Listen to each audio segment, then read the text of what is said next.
E aí, meu povo?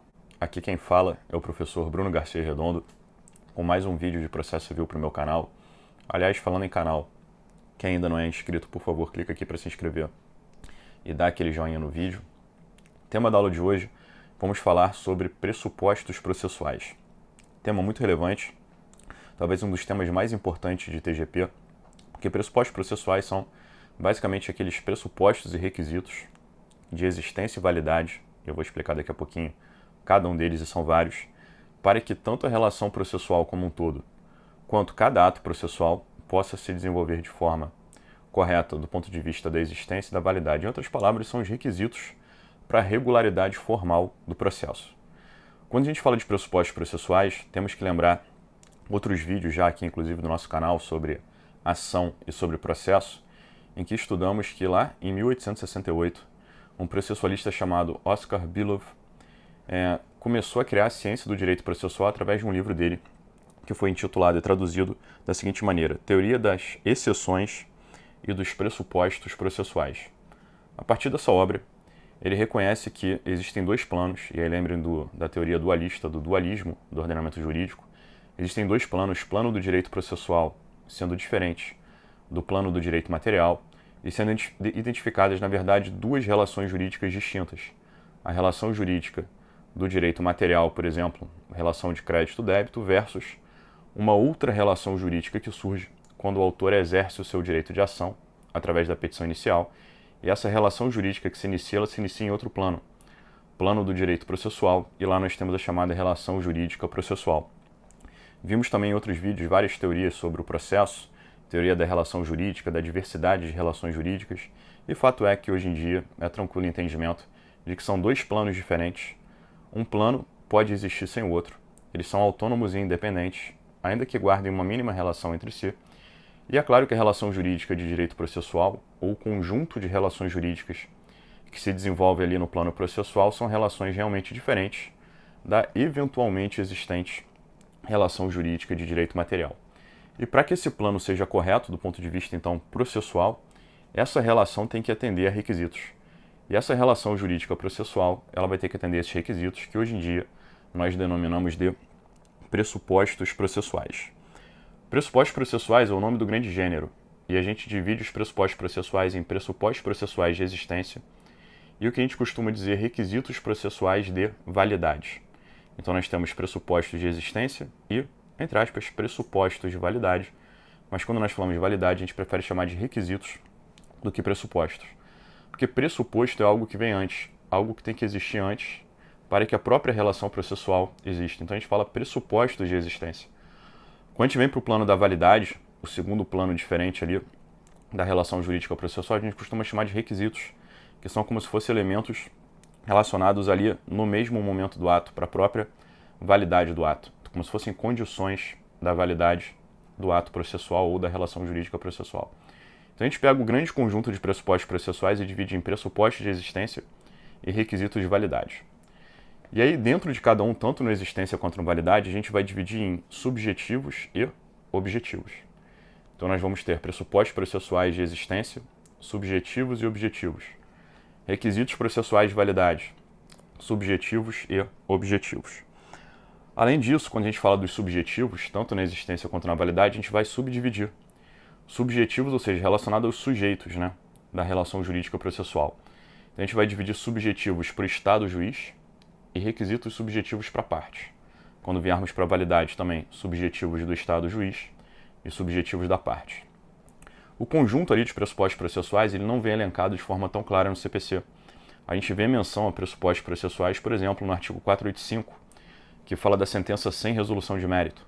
Então, alguns dos pressupostos processuais, quando erradamente ausentes, até podem levar à extinção do processo em resolução do mérito. Mas pressupostos vêm, por exemplo, mencionados no inciso 4, no inciso 5, no inciso 6, no inciso 7 do 485, mas eles não têm ali um rol exaustivo. A doutrina cita muitos mais pressupostos do que aqueles que vêm expressamente mencionados no artigo 485. Então vamos por partes, vamos começar estudando os pressupostos de existência para depois analisar os requisitos de validade.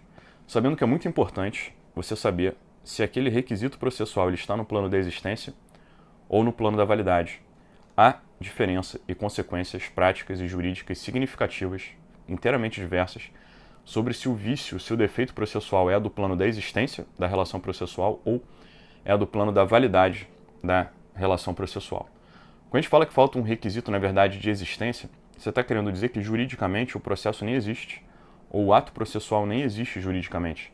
Ele pode ter existido no plano dos fatos, mas você, a posteriormente, reconhecer que aquilo sequer existiu. E aquilo que não existe, ele não preclui, ele não tem prazo para ser impugnado. Então, vícios relacionados ao plano da existência, eles podem ser alegados a qualquer tempo, por qualquer parte. Podem ser conhecidos ex officio pelo juiz.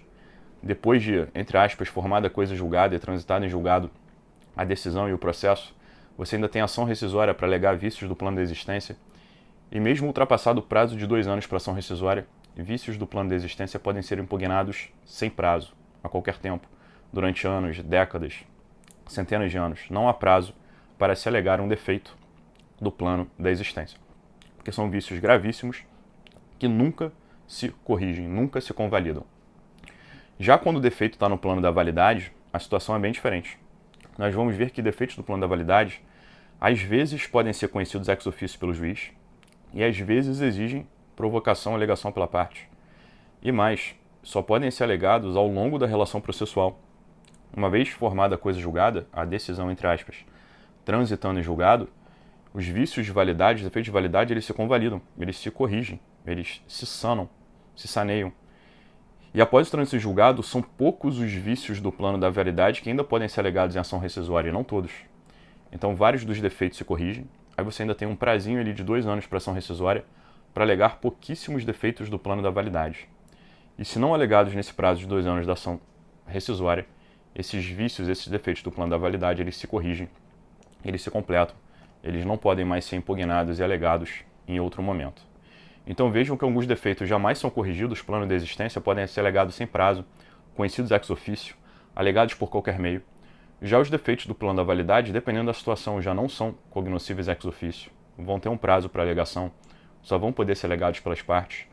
Outros até podem ser conhecidos ex officio, podem ser alegados até o final do processo, mas uma vez formando coisa julgada, repito mais uma vez, poucos são os defeitos do plano da validade que ainda podem ser impugnados em 2 anos.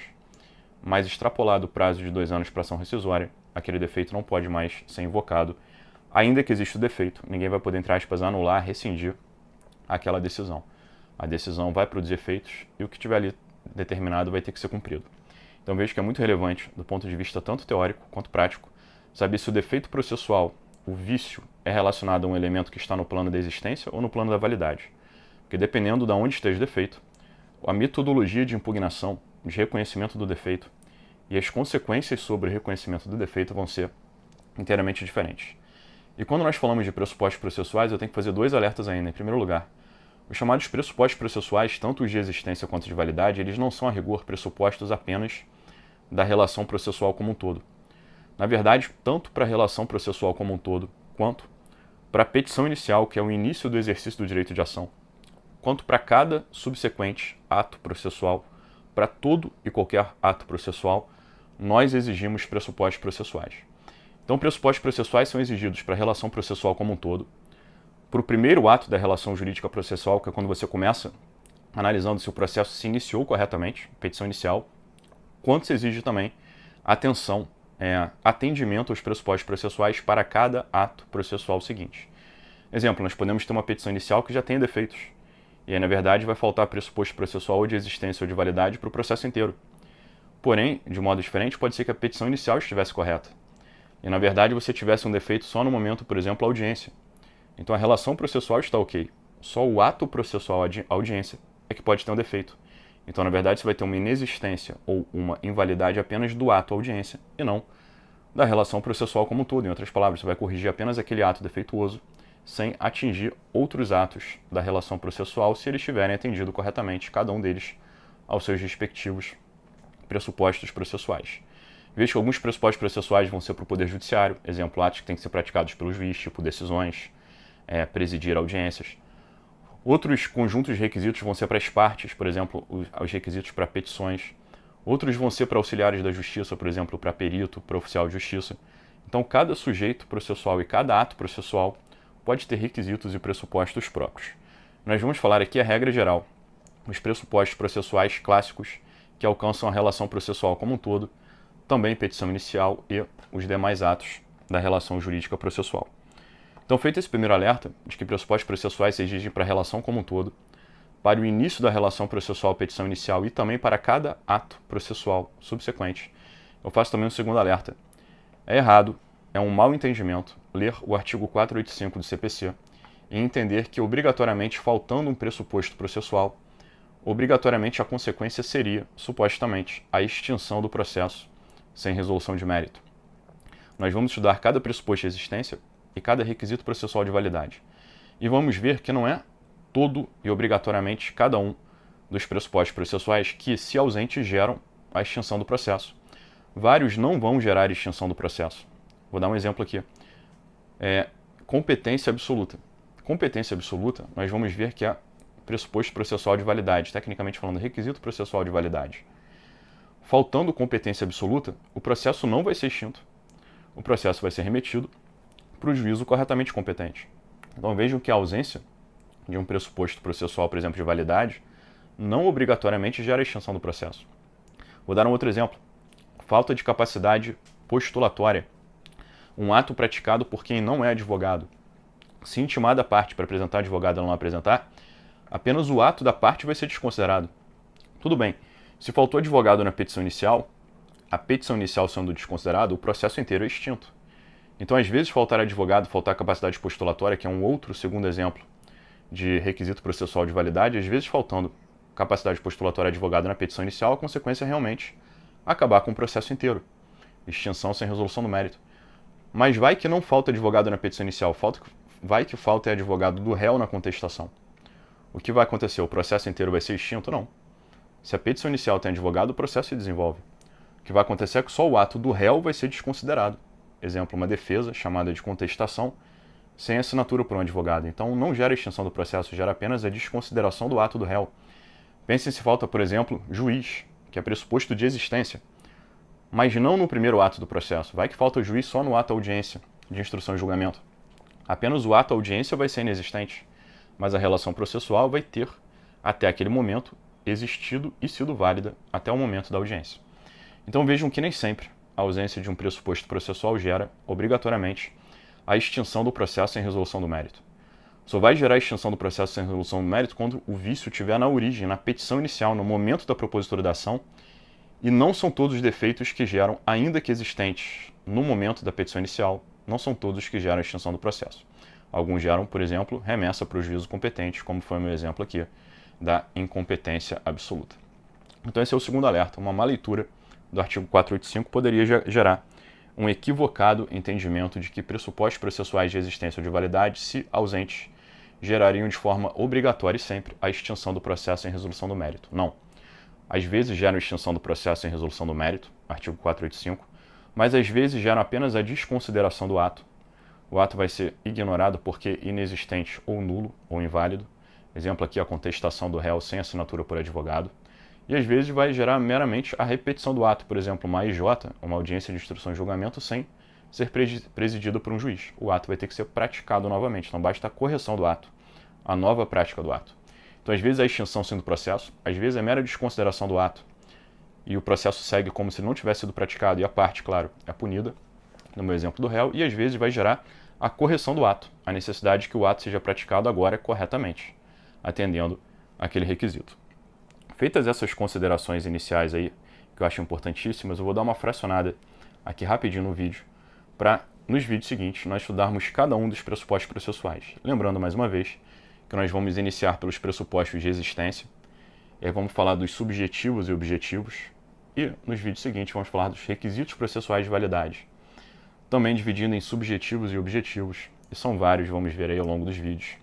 Eu vou mencionar artigos do CPC, eu vou dar exemplos, então continue comigo aqui, vamos já ao vídeo em sequência. Obrigado.